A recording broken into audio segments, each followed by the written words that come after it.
এ ভাই এনিমিটা মনে হয় আমার সাথে টিম আপ করতে চাইতেছে। এ ভাই সরি আমি বুঝতে পারি নাই। তো যাই হোক এনিমি ভাই তোমার টিমমেট থাকলে ডাকো। এ ভাই টিমমেট দিকে আইসা পড়ছে। হ্যাঁ হ্যাঁ টিম আপ করো, রিভাইভ দাও। এ ভাই টিমমেটও দেখি ভাই আমার মতো ড্রেস আপ পরে আইছে। এই যে দেখো ভাই এনিমিটা ডাইরেক্ট আমার মতো ইমোট মারতেছে। তো ভাই এরকম এনিমির সাথে কিন্তু আমার আগেও অনেকবার দেখা হয়েছিল। তো যাই হোক ভাইয়া তোমাদের সাথে দেখা হয়ে অনেক অনেক ভালো লাগলো। আর গাইস আমি কিন্তু আজকে অনেক দিন পরে টিম আপ ভিডিও দিলাম। তো আমি জানি না ভাই আমার ফ্যান ফলোয়ার সবার কাছে যায় কিনা।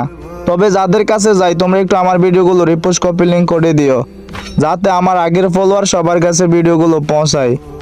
তো যাই হোক সবাই ভালো থাকেন, আল্লাহ হাফেজ।